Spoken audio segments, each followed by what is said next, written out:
Jonathan, tell me about avid social entrepreneur. How do we define that? Well, to be honest with you, I didn't know how to spell it, much less know that I was one when I first learned about this. Ironically, it was in graduate school. I moved from Houston. I'm in DC and have this vision for reaching out to fatherless youth in Guatemala. And in the process of attending class, they used this term, social entrepreneurs. I was like, well, what is that? That makes no sense to me. And the more they talked about it, I'm in the middle of literally founding a new organization. I said, oh, it sounds like that's something I'm doing. So eventually it really ended up being, for me, the term is anybody that is starting something and leading a vision or an initiative, whether that's a private sector, that's your purebred entrepreneur. That's how we know the word in the private sector, but also in the nonprofit or even in the public sectors. There's entrepreneurs out there who are bringing life to vision.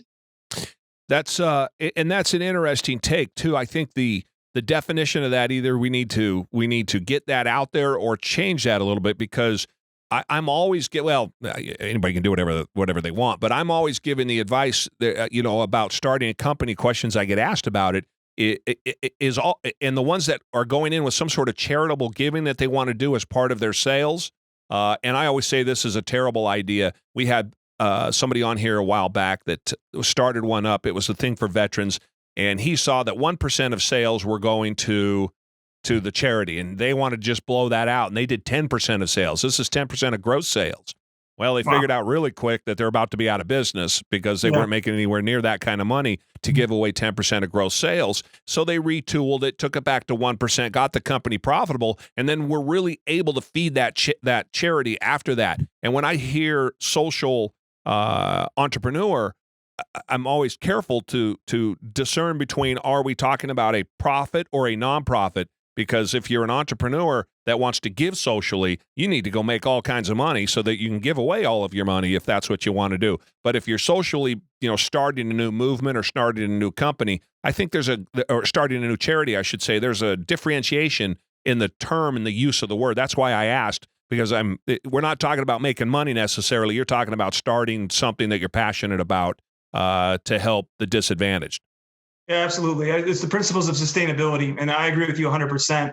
In fact, when I started Champions in Action, one of the parts of the vision and dream was to not make any money off of it, not to receive a penny from it.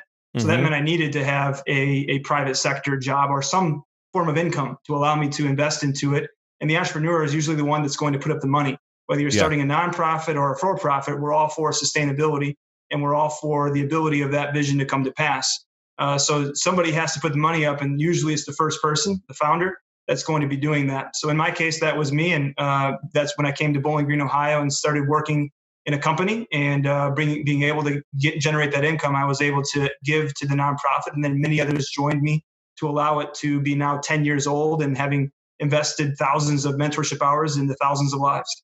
That's great. Good. And you always need somebody to push that snowball over the edge to get it rolling. And then people tend to jump on, don't they? Yeah, I think that's why the entrepreneur, and I think today, especially the left, they really look at the owners of businesses as the enemy. You hear all sorts of takes on how corporations and this dirty money. And don't get me wrong, there's a difference between crony capitalism and then the idea of entrepreneurs who with the sweat on their brow. And you're a great example of that, Jerry. All the work that you did and all the sacrifice you went through to get it where it is today. And now they come to you saying, hey, we want your money. We want to take everything you have, and we want to tell you what to do.